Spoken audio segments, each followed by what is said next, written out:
Pues muy buenas, ¿cómo están? Hoy está con nosotras en nuestros estudios Steven Forti, historiador que acaba de publicar un libro muy interesante, Democracias en extinción, el espectro de las autocracias electorales. Y vamos a hablar a fondo de algunas de las cosas que plantea en este libro, pero a la luz de los acontecimientos que están ocurriendo, porque lo cierto es que nos encontramos en los estudios a poco menos de 48 horas desde que Donald Trump ha juramentado nuevamente como presidente. Ya es el nuevo inquilino de la Casa Blanca. Steven, Trump es presidente nuevamente. Ya, digamos que lo sabíamos, lo podíamos prever antes de las elecciones de noviembre, y lo que estamos viendo, digamos, es realmente, ¿no? Es un choque en algunos casos, ¿no? Las declaraciones, pensemos en lo de Groenlandia, lo de Panamá, lo de Canadá, etcétera, etcétera, pero digamos que tampoco es nada nuevo. Es decir, ¿quién se extraña de ver ese Trump en la Casa Blanca diciendo lo que está diciendo? Es que no había estado atento a lo que había pasado en los últimos años, y no solo en la primera presidencia de Trump, el 17-21, sino lo que ha pasado entre Capitol Hill, enero del 21, y los 4 años de Biden, y lo que ha hecho Trump en estos años, lo que ha dicho y, digamos, las redes que ha ido creando y el discurso que ha ido fortaleciendo. Me parece muy importante esto último porque, claro, hay que reconocer que el Trump de entonces y el Trump de ahora sí que ha sufrido alguna mutación. A lo mejor en matices, no tan de fondo, pero ahora lo hablaremos porque, claro, el Trump de entonces tampoco tenía las mayorías y la capacidad de poder que tiene ahora, incluido el poder popular, pero no solamente el poder popular, sino el poder institucional. Es un Trump que llega en otro momento político también, con una internacional reaccionaria, si acaso todavía más poderosa o por lo menos más envalentonada. Y aquí es que viene la clave también, es que en tu definición de extremas derechas 2.0 del libro anterior a este, y que quiero profundizar en ellas también, este Donald Trump segundo, por decirlo de alguna forma, reactualizado de alguna manera, ¿hasta qué punto demanda alguna actualización del concepto de extremas derechas 2.0 o cómo encaja del todo en esa macrocategoría que propones? Bueno, empecemos diciendo que todos los conceptos pueden siempre ser revisados, ¿no? Y está bien que lo sean. Es decir, la duda es lo que tiene que llevar adelante, ¿no? Un historiador, un politólogo, y sobre todo cuando se trabaja sobre el presente. Es decir, lo que pasa puede poner en cuestión, ¿no? una categoría que se ha utilizado hasta ahora. Ahora bien, yo creo que, de todos modos, la de extrema derecha 2.0 es una categoría ¿no? que se presenta como amplia y que muestra la heterogeneidad de este fenómeno. Y entonces yo creo que el Trump de ahora no modifica, digamos, o no conlleva, digamos, no obliga a replantearse esa categoría. Yo creo que funciona también para el Trump que estamos viendo. Claro que hay diferencia respecto a 2017. Por un lado, Trump está más preparado. En el 17, digamos 16-17, fue también para él hasta un cierto punto una sorpresa. No conocía la maquinaria del Estado, no sabía cómo llevar una administración, no tenía un equipo, ¿no? Tan amplio para un país como Estados Unidos para llevar un gobierno, no controlaba como está controlando ahora el Partido Republicano, y no tenía, evidentemente, como tú recordabas, la mayoría en las dos cámaras y el control del Tribunal Supremo, ¿no? Entonces, evidentemente ahora han cambiado. Y luego, por otro lado, hay otro elemento, ¿no? que yo creo que es fundamental, que el bloque social se ha consolidado, el bloque social del trumpismo. No solo ha conquistado el partido, sino que hay un bloque social que es, atención, digamos, heterogéneo, transversal en algunos puntos y sobre todo interclasista, que, digamos, está firmemente convencido del discurso de las ideas de Trump, y que en algunos casos tiene, ¿no? hasta puntos de fanatismo, ¿no? Siguiendo Trump como si fuese una estrella del cine o del wrestling, ¿no? Entonces, ese yo creo que es una diferencia clave. Pero digamos que, mira, voy a citar a Peter Thiel, que es uno de los hombres de negro del mal, ¿no? de la nueva techno-right, como la llama el mismo Elon Musk, que como Elon Musk tiene, digamos, orígenes sudafricanos, que es antes que Musk el que dio un giro antidemocrático autoritario del mundo de Silicon Valley, ¿no? Un hombre rico, poderoso, con, digamos, intereses en ámbitos estratégicos, ¿no? Vinculados a las nuevas tecnologías. Peter Thiel ha publicado un artículo recientemente en el Financial Times, ¿no? Donde dice muchas cosas que evidentemente no comparto ni de lejos, pero sí que dice una cosa, es decir, el error de la historia no ha sido Trump 2017-21, el error de la historia en su lectura es la victoria de Biden. Es decir, cuando todos pensaban que, ¿no? digamos, las aguas volviesen a su cauce tras la derrota de Trump en 2020 frente a Biden, ¿no? Y en cambio hemos visto que la victoria de Trump nos muestra que quizás algo había cambiado, no ahora, había cambiado ya antes. Y de hecho, lo que intento en este libro y también en el anterior mostrar es que esto viene de lejos, tampoco viene solo de 2016, tenemos que poner las luces largas y justamente la perspectiva histórica nos ayuda para entender los procesos que se han desarrollado en las últimas décadas y que nos, digamos, ayudan a entender Trump, pero como también nos ayudan a entender Meloni, nos ayudan a entender Milei, nos ayudan a entender Bukele, con todas las peculiaridades que cada uno de ellos tiene, que están vinculadas evidentemente a las historias de los países en los cuales están en este caso gobernando. Me parece muy interesante esta vinculación y sobre todo algo que has dicho con respecto a cómo el trumpismo, más allá de Trump, ha ganado incluso, por ejemplo, en las filas republicanas. El Partido Republicano en este momento es un partido trumpista directamente y vemos ese efecto del trumpismo también en otras derechas, por ejemplo, latinoamericanas, hablamos de Javier Milei, pero podríamos encontrarlas también en alguna medida tal vez del bolsonarismo, que también crece en Brasil, por decir algo, y también, por supuesto, en Europa, que nos queda un poco más cerca. ¿Por qué lo planteo? Hay un concepto que se menciona en este libro que me parece interesante, que son estos demócratas semileales. ¿Quiénes serían estos demócratas semileales y hasta qué punto parte de esa semilealtad termina siendo funcional a que discursos y prácticas como las del trumpismo terminen por canibalizar del todo cualquier derecha o incluso centro derecha en este momento? Bueno, ese es un concepto yo creo interesante que no he inventado yo, ha sido Juan José Linz hace ya bastantes décadas y que ha retomado más recientemente en un libro que ha sido un superventas, Cómo mueren las democracias, Levitsky-Ziblatt, ¿no? Y yo creo que es un concepto pero importante, es decir, que nos muestra una cuestión, es decir, las democracias no solo fracasan o han fracasado, pueden fracasar porque hay unos enemigos, ¿no? De las democracias, que fueron los fascismos de los años 30 o las extremas derechas de hoy en día, para ponerle caras y ojos, sino porque también hay sectores que, digamos, jugaban, ¿no? en las reglas democráticas, que habían aceptado el marco democrático, pero que por intereses, por tacticismo o por un cambio de posición oportunista en algún momento, dejan de defender, ¿no? de forma explícita, clara, los valores democráticos y el respeto de las reglas democráticas para entonces al final blanquear o sumarse a proyectos antidemocráticos. Y es lo que a fin de cuentas estamos viendo justamente con lo que tú decías, con las derechas tradicionales. Es decir, tras la Segunda Guerra Mundial o un poco más tarde en otros países como por ejemplo es el caso de España, Portugal o países también de América Latina, ¿no? El grueso de los sectores conservadores habían decidido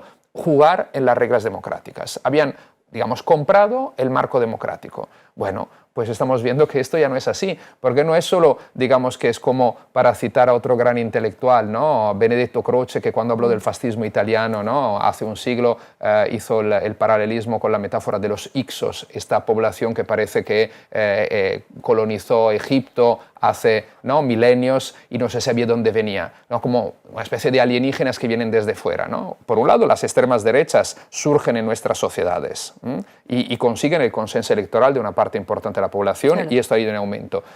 Por el otro, ¿no?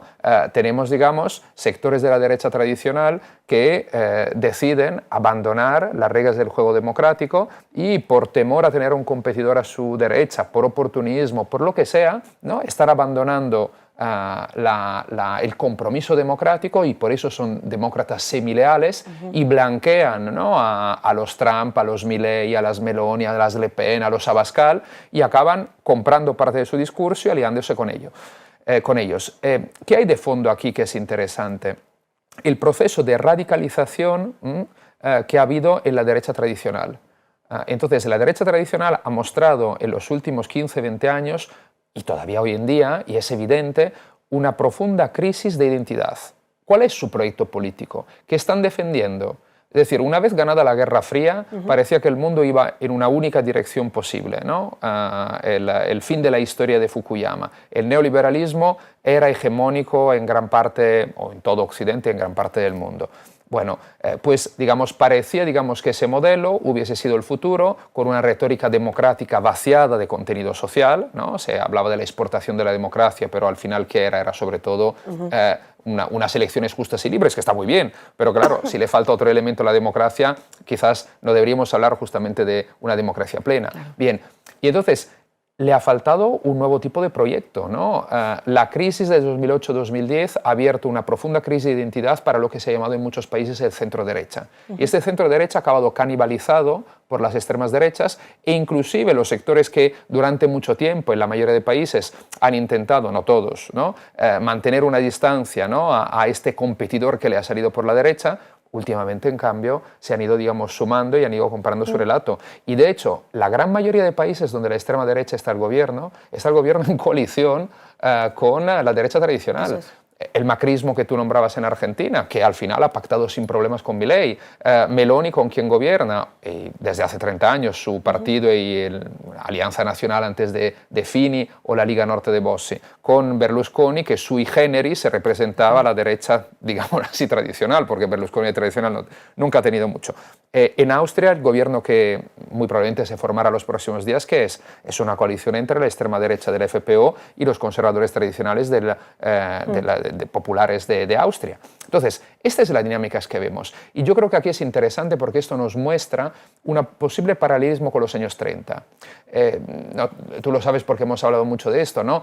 Yo creo que hoy en día todavía no podemos hablar de fascismo, no es exactamente fascismo lo que estamos viendo. Veremos qué pasa en el futuro, pero a día de hoy me parece muy forzado y equivocado utilizar la categoría y analizar con las lentes del fascismo lo que estamos viendo. Ahora bien, sí que hay un paralelismo para mí interesante con los años 30, que es el del llamado compromiso autoritario. Es decir, en los años 30, diferentes historiadores, desde Paxton u muchos otros, ¿no? Callis, Costa Pinto, etcétera, han mostrado el compromiso autoritario. Es decir, cómo las élites tradicionales han llegado a algún tipo de acuerdo. Luego podemos debatir la correlación de fuerzas, digamos, para quién era favorable, con los fascismos. Entonces, en Alemania y en Italia han ganado los movimientos fascistas, donde, ¿no?, las élites tradicionales los han aceptado. De hecho, el rey, ¿no?, le ofrece a Mussolini formar gobierno, Hitler es nombrado canciller por el presidente de la República, ¿no?, en enero del 33, etcétera, etcétera, y se van sumando el grueso de nacionalistas, conservadores, incluso algunos liberales, ¿no?, y católicos de la época. Bien, pero en otros países, en cambio, la correlación de fuerza era a favor de las élites tradicionales que han integrado o intentado, digamos, ¿no?, llevar a su lado grupos fascistas que no eran mayoritarios. Ahora, de fondo, ¿qué hay más allá del concepto de fascismo? Hay que estamos viendo un nuevo tipo de compromiso autoritario. Y el compromiso autoritario, para mí, y lo que estamos viendo estos días en Estados Unidos nos debería, digamos, impulsar a estudiar otra vez el capitalismo y cómo ha cambiado el capitalismo. Hay dos tipos, ¿no?, paralelos de compromiso autoritario. Uno entre élites políticas, que es lo que estamos comentando, la derecha tradicional, ¿no?, los sectores conservadores que se definían democráticos, que habían aceptado la democracia en las últimas décadas, que en cambio se suman a proyectos claramente antidemocráticos y autoritarios. Y por otro lado, pero también, digamos, el mundo de la economía, ¿no? Y entonces vemos cómo hemos pasado de un neoliberalismo que algunos han definido, yo creo, de forma eficaz, progresista, es decir, neoliberales desde el punto de vista de políticas económicas, ¿no?, privatizaciones, recorte de los derechos, ¿no?, en el mundo del trabajo, etcétera, etcétera, etcétera, bajada de impuestos a las sociedades. Pero, por otro lado, había una aceptación de la sociedad abierta, ¿no?, los derechos de las minorías, pensemos, ¿no?, las publicidades de las grandes empresas, ¿no?, de las últimas décadas. Lo que ¿no?, se llama greenwashing, pinkwashing, etc. Efectivamente, ¿no?, o un neoliberalismo woke, como otros lo han definido, ¿no? Pero más allá de este concepto, ¿no? Ahora, en cambio, estamos viendo que un sector importante del capitalismo no solo, digamos, quiere llenarse los bolsillos, que ese siempre lo ha querido hacer, ¿no?, y influir en el poder político y las decisiones que los estados y los gobiernos toman, sino que también reivindica explícitamente opciones autoritarias y antidemocráticas, llegando a afirmar que la democracia es un sistema fracasado y es un estorbo. Bueno, yo creo que aquí estamos en uno de los turning points posibles de la historia, donde todo puede cambiar, marca un antes y un después. Está acabando el orden internacional liberal que se ha creado después de la Segunda Guerra Mundial, ¿no?, y se está abriendo una nueva etapa llena de incógnitas, donde yo creo que, pero, esta cuestión de si se está dando y hasta qué punto un compromiso autoritario y qué implica, va a ser clave. Y de fondo, y aquí cierro ya, hay una cuestión que es cómo ha cambiado el capitalismo en las últimas décadas, ¿no? Venimos repitiendo que estamos en una sociedad postfordista. Sí. ¿Desde hace cuántos años lo decimos? ¿Estamos todavía en una sociedad postfordista? Yo creo que no. ¿No? Determinados tipos de trabajos que se han implementado, sobre todo en las últimas 2 décadas, nos muestra que quizá estamos ya en otra fase. Y entonces, ¿eso qué implica, ¿no? Para lo social y para lo político? Y entonces, yo creo que ahí se tiene, digamos, que desarrollar una reflexión, porque si no, digamos, nos faltan datos para poder analizar también las transformaciones más propiamente políticas. Me voy a quedar con esto del compromiso autoritario porque me parece relevante, poniéndolo un poco en el marco europeo, porque, por ejemplo, ¿hasta qué punto tú ves también este compromiso autoritario o no? Corrígeme a ver cómo lo vemos, respecto al hecho de que exista un pacto, de facto además, expresado, por ejemplo, en una Comisión Europea donde hay socialdemócratas, liberales y el representante de Giorgia Meloni. ¿Hasta qué punto el compromiso autoritario está ya ahí? Por no hablar de fascismos, porque en efecto ahí creo que tenemos una cuestión terminológica. Tú defiendes que son extremas derechas 2.0 en este momento, luego veremos lo que pasa. Entonces, más allá de esa terminología, ese encuentro entre socialdemócratas, liberales y nada menos que el representante de Giorgia Meloni, que entraría, digamos, dentro de las extremas derechas 2.0, ¿de qué compromiso nos habla a nivel europeo, que se supone que es este faro de compromiso ético y democrático a nivel mundial? Bueno, es algo que puede ir en esa dirección. Ahora, yo iría ahí un poco, digamos, con los pies de plomo. ¿A qué me refiero? Por un lado, cómo funciona, digamos, la política en Europa y cómo se forma la Comisión Europea, ¿no? Entonces, se ha votado en el Parlamento Europeo en julio, ¿no? La presidenta de Ursula von der Leyen. Entonces, ahí ha habido un bloque, digamos, europeísta, ¿no? Socialdemócratas, liberales, verdes, más los populares que han votado a favor, como en la anterior legislatura. Entonces, teóricamente, el supuesto cordón sanitario frente a las extremas derechas se mantenía. Y luego, pero, es Ursula von der Leyen que crea la comisión y que decide a quién dar qué papel. Y ha decidido dar una de las vicepresidencias ejecutivas a Raffaele Fitto, el hombre de Meloni, ¿no? Bien, entonces ahí se rompe eso. Claro, ¿qué pasa ahí? ¿Socialistas y liberales y verdes estaban de acuerdo? No. Pero ¿qué pasa? Que la correlación de fuerzas están a favor de los populares, ¿no? Que tienen el cuchillo, ¿no? Por la parte, digamos, del mango del cuchillo, que entonces han tenido al final que tragarse este sapo, porque si no se iba, digamos, el acuerdo al cual habían llegado también para tener una serie de vicepresidencias como la de la socialdemócrata Teresa Rivera, por ejemplo, o de otros, pues fracasaba completamente. Entonces, ha habido ahí intentos de bloquear esta decisión de von der Leyen y de los populares, pero al final no ha sido posible. Ahora bien, con esto no quiero, digamos, minusvalorar la decisión de von der Leyen, que para mí es de una gravedad extrema, porque conlleva a una evidente legitimación democrática que no la debería tener el gobierno, en ese caso de Giorgia Meloni, y las extremas derechas, al menos el lado que se define atlantista. Ahora veremos, además, si siguen siendo atlantistas con lo que está pasando con Trump. Con Trump, porque también aquella es una cuestión que veremos a qué conllevará, ¿no? Los rusófilos y atlantistas seguirán siendo tal y como los hemos conocido ahora, y entonces esa apertura, esa extrema derecha considerada más moderada, más seria, más pragmática, etcétera, Meloni y los conservadores y reformistas europeos se mantendrá porque eran atlantistas.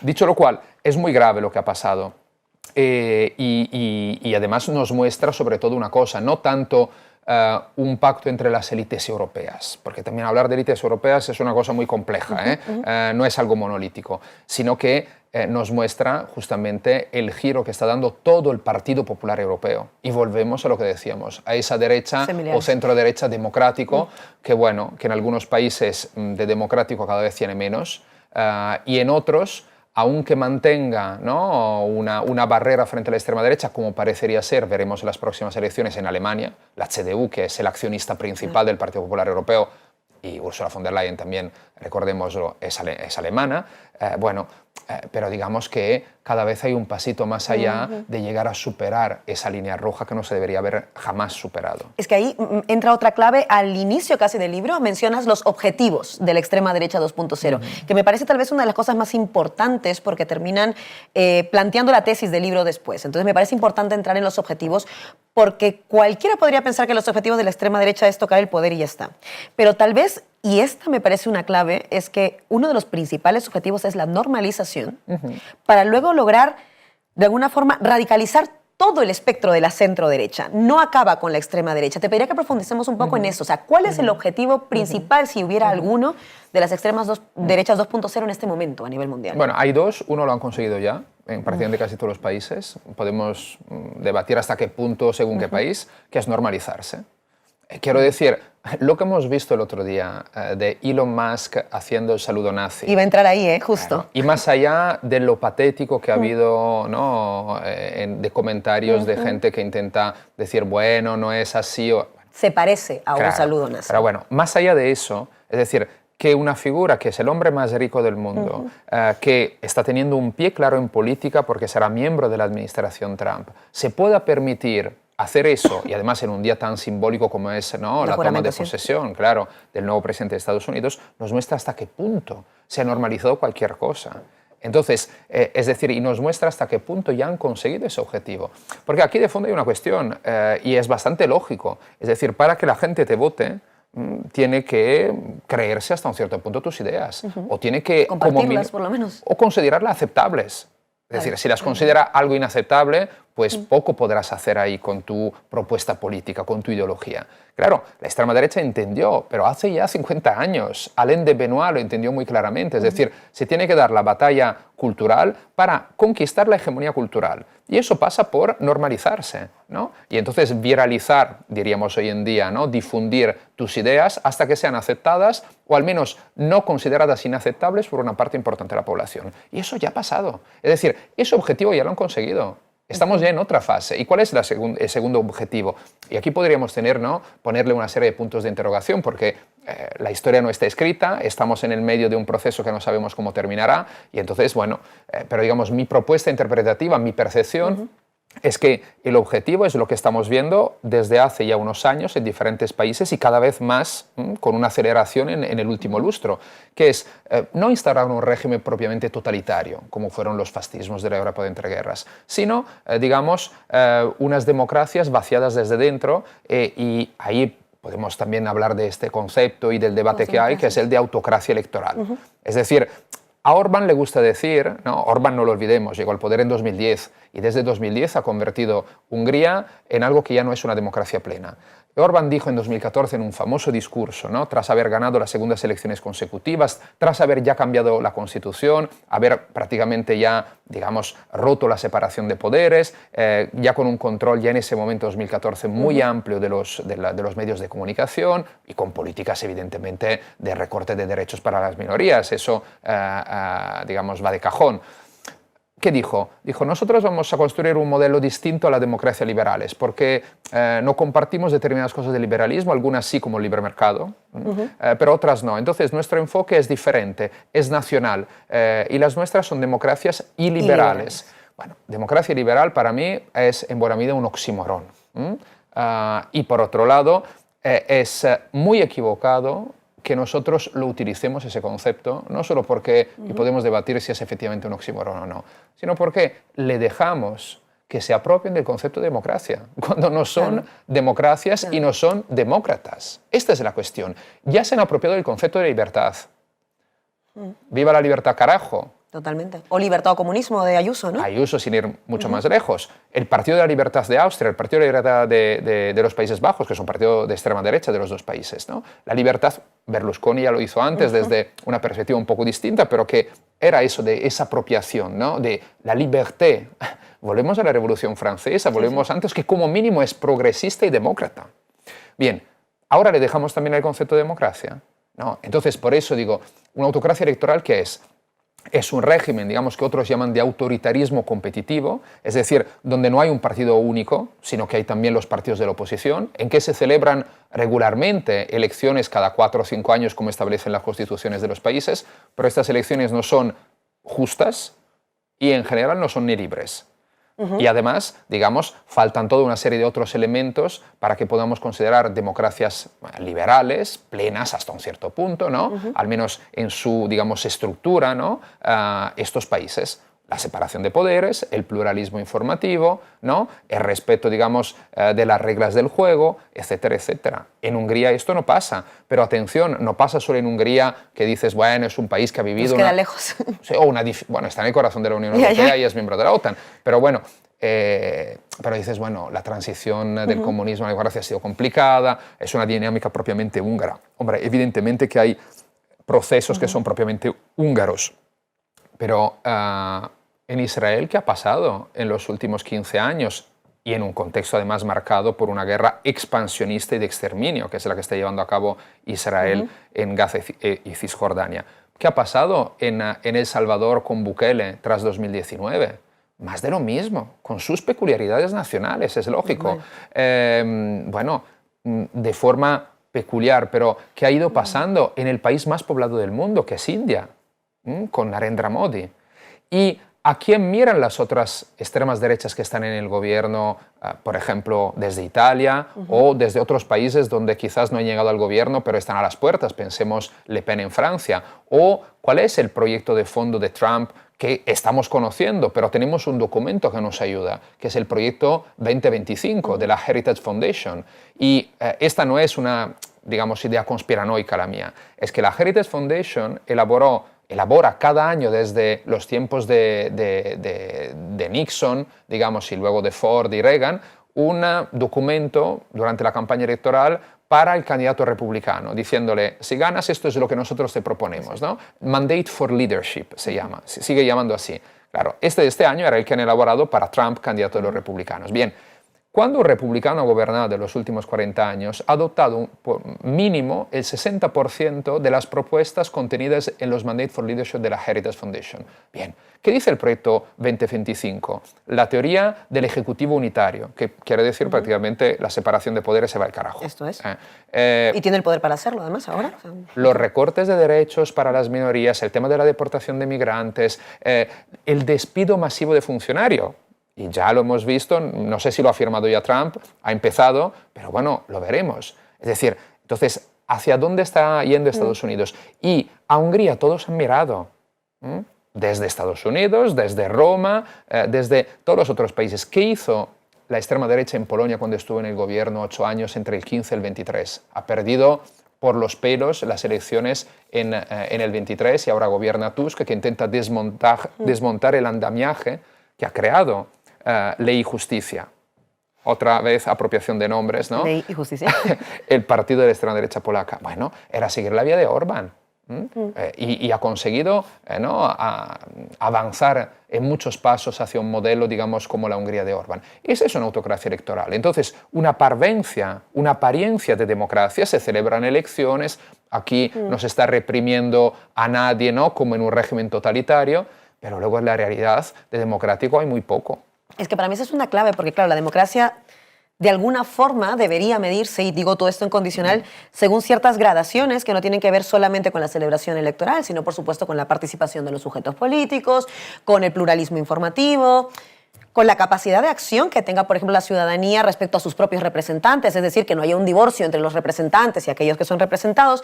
Y lo digo porque aquí viene a lo mejor una pregunta un poco más incómoda, pero lo cierto es que para que se abran paso estas extremas derechas 2.0 con un modelo que además se presenta como anti-establishment, lo que algunos dirían que es como que los nuevos revolucionarios son en realidad la extrema derecha, ¿no? Los que toda esta idea de ir contra el establishment se ha ido en contra de lo que en su momento fueron los consensos democráticos, es decir, la democracia liberal. ¿Hasta qué punto nos hace pensar también en todas las falencias que hemos tenido mientras existían estos consensos de democracia liberal? Es decir, el retorno por encontrar el vaso medio lleno, por intentar decir cómo enfrentamos estas extremas derechas con este modelo de democracia iliberal o autocracias electorales también, que también son un adversario a batir. ¿Qué tipo de democracia había que construir en contraposición? Porque el retorno a la democracia liberal parece completamente insuficiente, ya que al final del día han dado paso también a este crecimiento o caldo de cultivo de extremas derechas 2.0. Entonces, ¿de qué democracia deberíamos hablar o imaginar, por lo menos? Claro, aquí la cuestión es, efectivamente, ¿qué entendemos con el concepto de democracia? ¿No? Porque yo creo que aquí hay una cuestión clave, ¿no? Y quizá puede parecer eurocéntrico, ¿no? La visión ahora que ofrezco, y desde luego en parte la tiene, ¿no?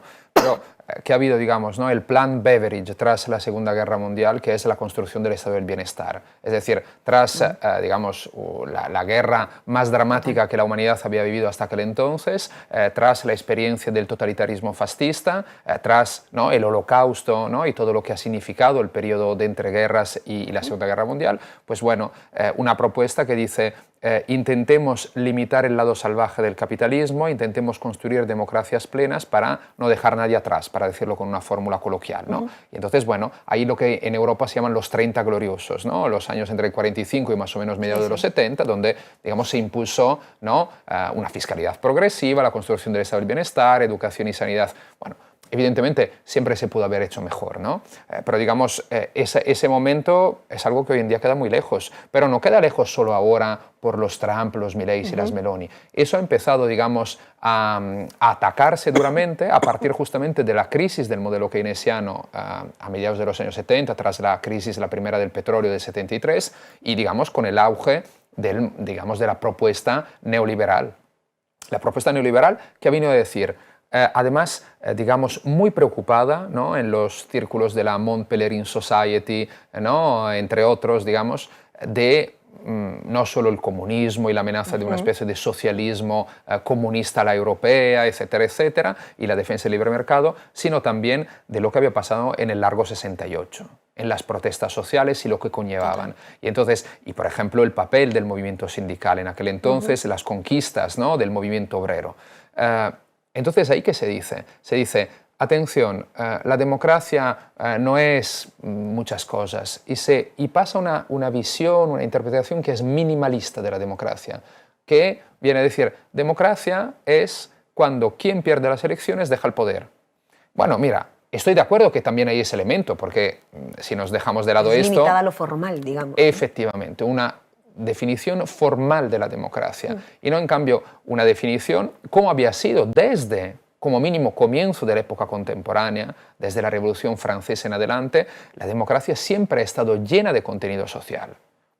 Desde luego que ha habido siempre un debate o inclusive una guerra profunda para entender, ¿no?, qué significaba el concepto de democracia en la historia. Pero el lado social estaba presente. Entonces, para entender dónde estamos ahora, donde hemos llegado hasta el punto que no solo, digamos, llevamos 40 años largos de hegemonía neoliberal, con lo que ha conllevado a nivel social y a nivel también de imaginario, ¿no?, de cómo concebimos las relaciones sociales, la de subjetividad, ¿no? Ahí vamos, cómo están estructuradas nuestras sociedades.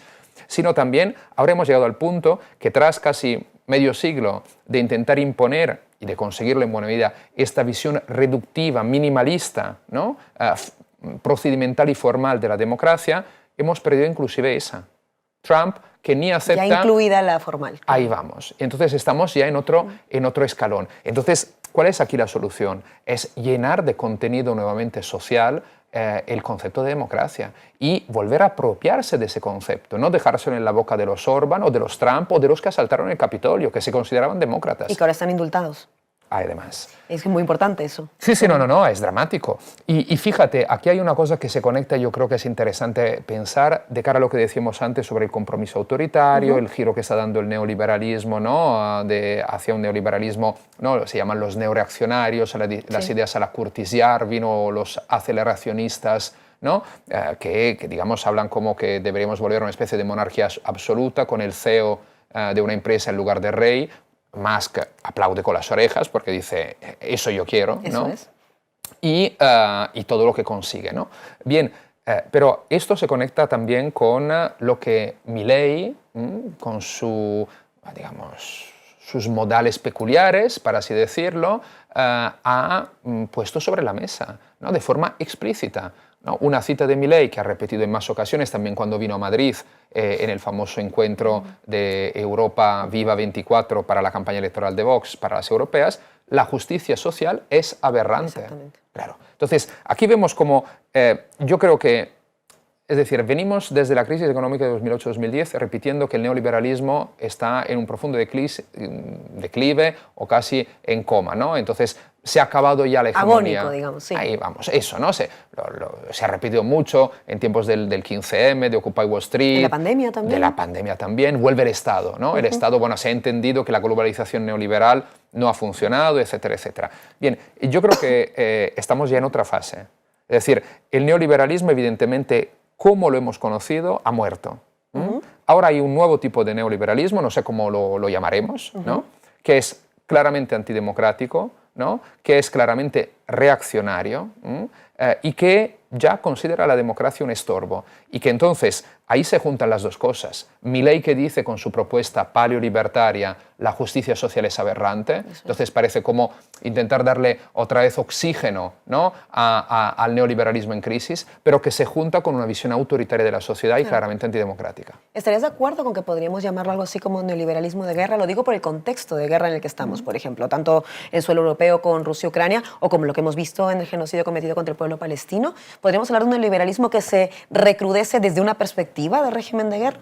Bueno, puede ser, evidentemente, es un elemento más. No sé si es el único elemento y no sé si luego, no, esa puede ser quizás la mejor definición. Tendremos tiempo, me temo, para Vamos a poder discutir terminológicamente, seguro. Pero sí es interesante lo que dices sobre la guerra, ¿no?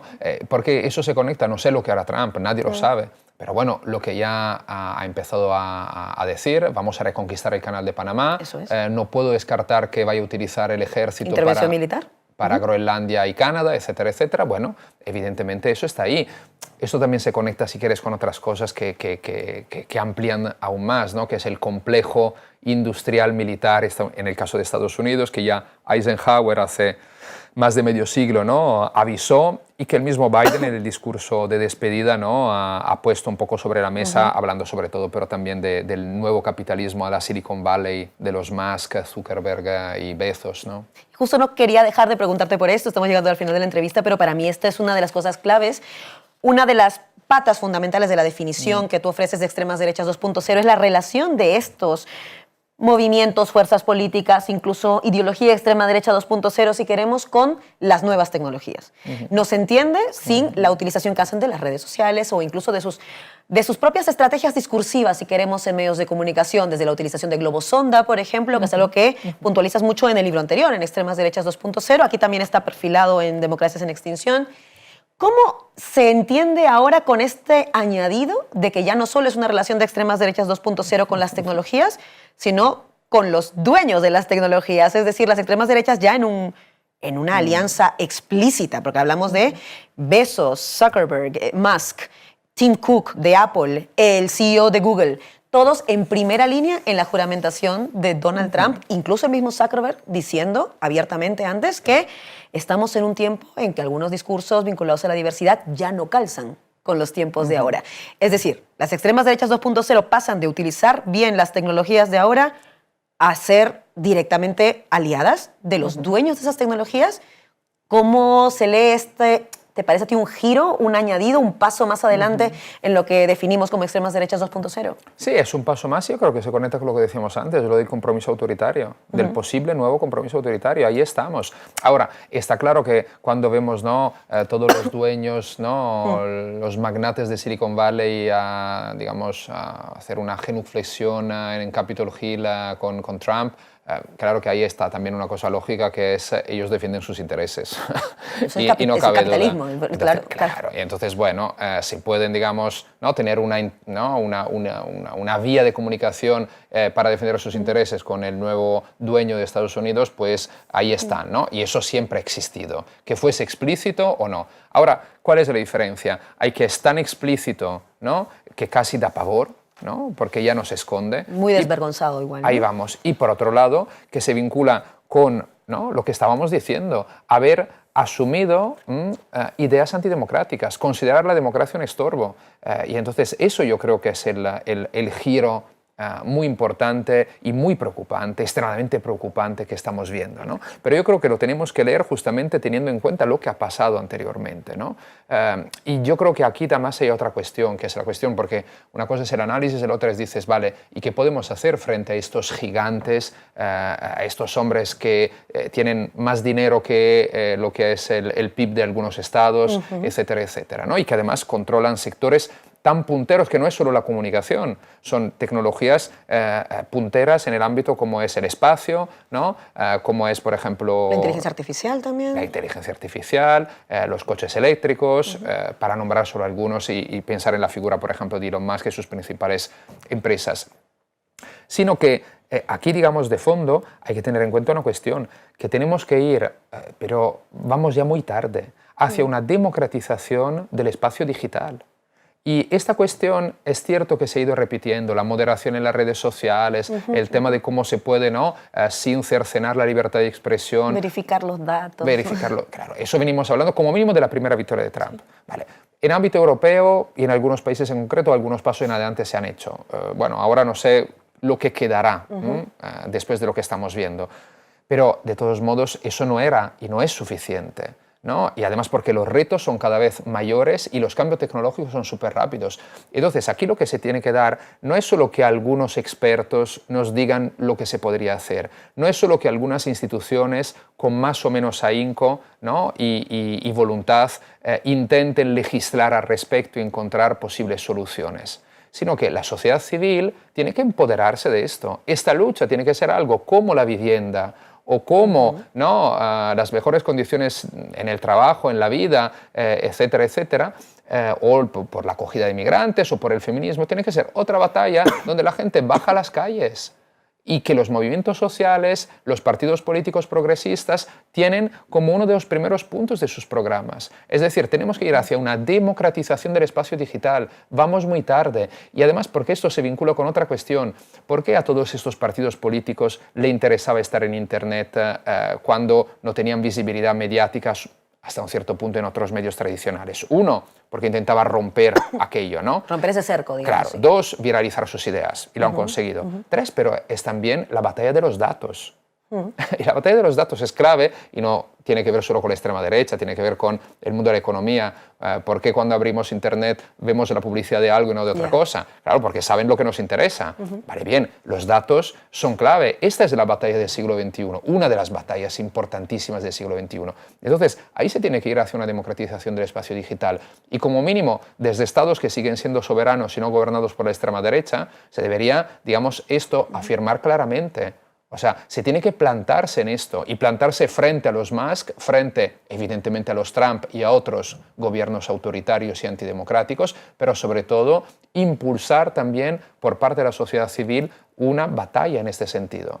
Una batalla para democratizar nuestras ágoras actualmente, porque son las ágoras digitales, los espacios donde estamos interrelacionándonos diariamente. No puedo evitar preguntarte precisamente por eso, y ya para terminar, ¿hasta qué punto consideras que, por ejemplo, salir de algunas redes sociales como las dominadas por Elon Musk, que es X, aunque ahora, como vemos, ya son todas, porque en realidad es Zuckerberg, que significa Instagram, WhatsApp, Facebook, Tim Cook es Apple, Google, ¿hasta qué punto esa es una medida que ahora podría servir de cierta presión? ¿O hasta qué punto pensar en otras fórmulas para democratizar esas redes digitales? Buena batalla, es una buena pregunta. Es compleja, lo sé. Es una buena pregunta y no es fácil contestar, ¿no? Porque también no sabemos lo que va a pasar. Yo decidí en los últimos días justamente dejar a X. Mantengo la cuenta activa por temas de análisis y de estudio, justamente para analizar la difusión del discurso del odio, las narrativas extremistas, pero no voy a tuitear nada, a publicar nada. Claro, veremos qué será Blue Sky, porque quizás Blue Sky dentro de 2 años también se transformará en algo similar, puede ser, pero vamos a ver, yo creo que una señal se le tiene que dar, y sobre todo en el caso de X y de la figura de Musk. Ahora, lo que tú dices sobre Facebook, Instagram y el grupo Meta, más de lo mismo. Bueno, yo creo que aquí estaría bien que sigamos debatiendo al respecto para encontrar vías, pero yo creo que de todos modos de fondo hay esa cuestión, que es, ¿vamos a democratizar sí o no el espacio digital? ¿Puede ser concebible que algunos de los hombres más ricos del mundo hagan y deshagan a su antojo y controlen redes sociales que tienen entre 300, 500 millones y varios miles de millones de habitantes del planeta como usuarios, que prácticamente están ofreciendo un servicio público de información, ¿no? Pensemos además cuando hay una tragedia, etcétera, ¿no? Se utilizan las redes sociales para saber si una persona está bien o tener informaciones más rápidamente que otras vías. pueden estar en manos de una persona como Musk. A mí da igual que sea Musk, ¿no? Zuckerberg o otro. Es decir, ahí estamos como en el siglo XIX para estos sectores, cuando el capitalismo, digamos, era salvaje a la enésima potencia. Los llamados robber barons, ¿no? En los Estados Unidos de aquel entonces, donde grandes monopolistas que controlaban grandes sectores clave, que fuese, ¿no? la empresa siderúrgica u otro sector. Bueno, han empezado a haber leyes contra los monopolios, ¿no? Las antitrust, ¿no? Las leyes antitrust. Bueno, pues nosotros tenemos que hacer algo de lo mismo, evidentemente adaptándolo a las nuevas tecnologías y al mundo actual y a cómo se puede democratizar aquello en estos campos. No puede ser que sigamos así. Y a mí lo que me extraña es que llevamos 20 años con una situación similar, o 15 si me apuras, ¿no? Con el tema de las redes sociales, con el papel que están teniendo, como mínimo desde 2008, ¿no? La elección de Obama, y que hasta ahora hay muy poca gente que lo diga, o que lo diga, digamos, de una forma tan explícita, tan clara. Pues esto no puede seguir así. Me parece muy importante decirlo. Precisamente aquí lo decimos. Una última vez que no me voy a aguantar si no te la pregunto, y es, Elon Musk ha hecho el saludo nazi en la juramentación en Capitol Hill, ahora con Donald Trump. Lo llamamos nazi. Sé que es compleja porque sé que con terminología tenemos ahí a veces nuestro encuentro, pero lo cierto es que Elon Musk lo ha hecho, lo ha hecho. Ha hecho un saludo nazi, no cabe ninguna duda. Y pensar que no supiese lo que estaba haciendo es considerarlo, bueno, una persona que no tiene dos dedos de frente. Y quiero decir, bueno, las inversiones que ha hecho nos muestran que es una persona de todos modos inteligente y hábil y sabe lo que hace, ¿no? Dicho lo cual, fíjate, yo prefiero hablar de extrema derecha y te digo por qué. Porque el fascismo ha sido parte de la extrema derecha. Es decir, el fascismo de Mussolini y Hitler estaba dentro de la extrema derecha. Lo que pasa es que en aquel entonces también había otras extremas derechas que luego sí que se sumaron a esos regímenes en la mayoría de los casos, pero que no eran propiamente fascistas. Porque el fascismo, no lo perdamos de vista, es también una ideología. No es solo ser autoritario, racista y nacionalista. Es un proyecto. Claro, es algo más. Hay una ideología del fascismo y eso se viene estudiando desde hace medio siglos, que se ha entendido que el fascismo fue también una ideología. No fue solo el brazo armado del capitalismo, fue muchas más cosas. Y eso nos explica también su fuerza, ¿no? El éxito que tuvo en la Europa de entreguerras y también fuera de Europa en algunos casos. Entonces, te digo, Elon Musk es un miembro de la extrema derecha. Luego ha hecho este guiño que pero se junta, fíjate, no tanto yo creo con el reivindicar, digamos, el decir yo soy un nazi. Porque si no lo hubiese luego admitido diciendo, mira, sí, efectivamente. Es verdad, dijo que no lo había hecho. Claro, y entonces, ¿qué es? Siempre esa transgresión, esa provocación de las extremas derechas. Es decir, eso, romper todas las líneas rojas y todos los tabú, ¿no? Yo puedo hacer eso como un guiño para algunos que son los que estaban en la cárcel por Capitol Hill 2021, por los Proud Boys o por grupos suprematistas blancos, ¿no? Pero al mismo tiempo es una provocación. Y además, ¿por qué? Porque todos estamos hablando de eso. Exactamente. Y nos fijamos mucho menos de otras cosas que están haciendo, están diciendo, y al final, ¿no? La discusión al final llevan siempre ellos marcando la agenda, marcando el debate y pudiendo luego decir, pues no era eso, siempre estáis, ¿no? Pensando mal, etcétera, etcétera. Entonces, claro, es ese juego, ¿no? Que nos atrapa, nos meten en su campo, en su terreno de juego, con sus reglas del juego. Tenemos que romper esto, si no, seguirán ganando.